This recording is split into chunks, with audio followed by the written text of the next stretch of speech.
The homes of icons in history give us a much-coveted glimpse into their private worlds. Join us today as we visit the home of one of the most iconic women in US history, a woman who cemented her place in history and culture, Jackie O. Born and married into high society, Jackie Kennedy was no stranger to luxury living. She lived in some of the most sought-after addresses in New York, Washington, New Jersey, and Massachusetts.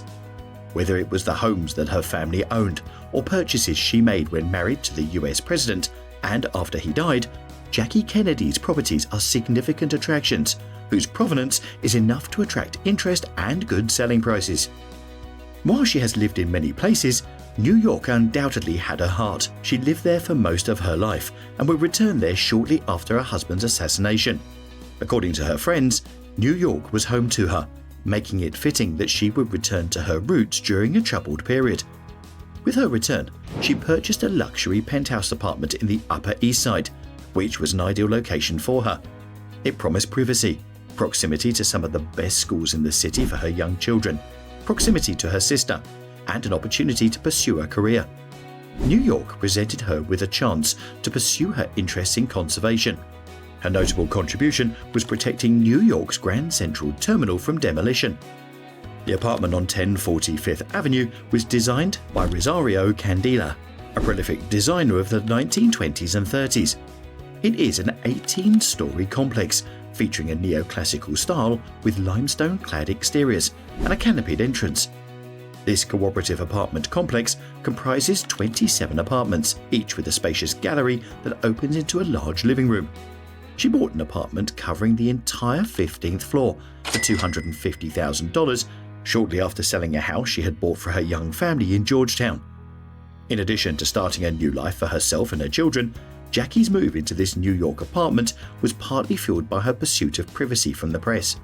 Jackie had moved into Georgetown, where she and her husband first settled when they married. She hoped her move would help with the grieving process, but the public's fascination with her turned her home into a tourist attraction, forcing her to seek the privacy of New York's Upper East Side luxury apartments. She lived in her New York apartment from 1964 until she died in 1994. She and her family intermittently lived in Greece with her second husband, the Greek magnate Aristotle Onassis, which provided her welcome breaks from the press. Following the death of her second husband in 1975, her New York apartment became her permanent residence, but she would occasionally spend time in her property on Martha's Vineyard and the Kennedy's compound. Her New York apartment was on the 15th floor, giving her unobstructed views of the New York skyline, the adjacent Central Park, and the Jacqueline Kennedy Onassis Reservoir. The apartment complex is also close to the Metropolitan Museum of Art, to which she helped bring the 3,400-year-old Temple of Dendur.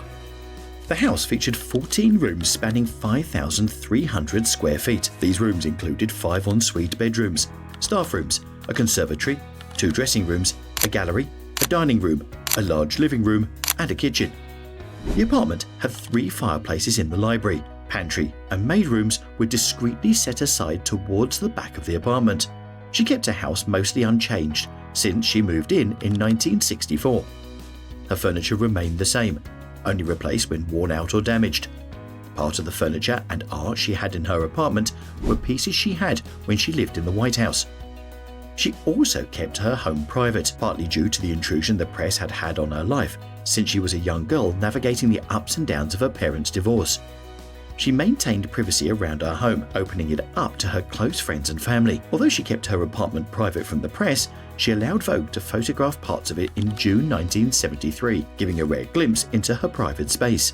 Not known for her extravagance, Jackie maintained a simple house, stocked with books, art collections, and memorabilia from different eras of her life. Throughout her life, she collected books by classic and contemporary artists. As an art buyer, Jackie went for pieces that appealed to her rather than buying art for the sake of investing. While she wasn't extravagant in her style, Jackie's home was well decorated. She paid attention to what her home looked like, creating an elegant, functional, and inviting space. Her living room featured a large terrace overlooking Central Park and the Manhattan skyline. Jackie added skirted sofas and 18th century style furniture inside the living room, some believed to have belonged to Marie Antoinette. Her apartment decor drew from different classical periods, with pieces and furnishings reflecting her love for French culture and American functionality. She added seating areas to her dining room, including couches and upholstered chairs. She had a small dining room and created a warm environment designed for intimate gatherings with her friends and family. Instead of formal dining, she would hold birthday and Christmas parties in this apartment. While her living room was spacious, she turned it into a warm and inviting environment with a choice of colours, textures and lighting. In addition to the natural light from the large windows, she added Empire-style lamps that added a warm glow to her home. She also wallpapered the living room and dining space with colourful wallpaper and drapes and added luxurious fabrics to her sofas. Inside the dining room was a baby grand piano where she placed a horse sculpture and a potted plant with what appears to be the dry twigs of a shrub.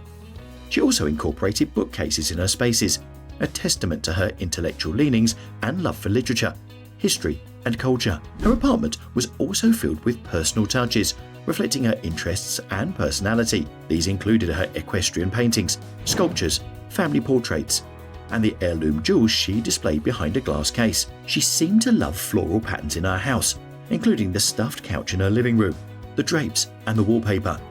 Photographs taken in readiness for her estate auction show more of these pattern elements in her tablecloths, the decorations on some of her iconic lamps, and carpeting. Jackie would enjoy a relatively peaceful existence in her 1040 residence, except for the pestering from the paparazzi.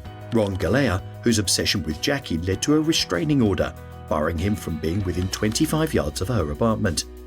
The world would get another glimpse into Jackie's private space following the 1996 estate auction, which raised more than $34 million.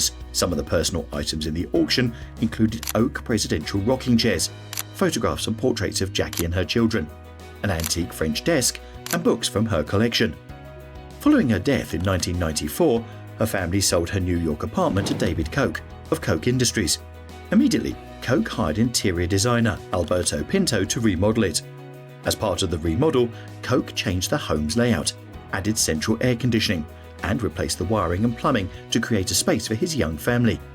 These renovations would cost an estimated $5 million to $10 million, raising the home's value significantly from the original $9.2 million buying price. In keeping with Jackie's desire for privacy, Koch declined media requests to photograph her home, saying, "I thought I would have been dishonoring her memory to have done that, and I never let any press in there at all." Koch would live in the apartment for another 6 years, but his growing family prompted him to sell the apartment. While the iconic Jackie Kennedy 1040 Fifth Avenue apartment is the most notable residence, it was not her only high-end property in New York. She previously lived on 740 Park Avenue, a notable address known for being the home of some of America's billionaires. The apartment complex, dubbed the Towers of Power, was Jackie's childhood home. 740 Park Avenue is another luxury cooperative apartment designed by the prolific Rosario Candela and Arthur Loomis Harmon. Jackie's grandfather also contributed to the development of the complex and gifted a 12-room duplex apartment to Jackie's parents.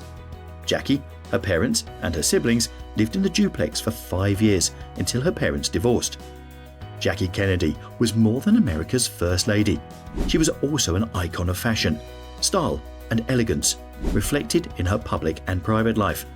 While she kept her home private, glimpses of it over the years show a home reflecting her personality, hobbies, and interests. Her New York apartment is luxurious, yet unpretentious, with elements that reflect her interests in history, art, horse riding, literature, and culture.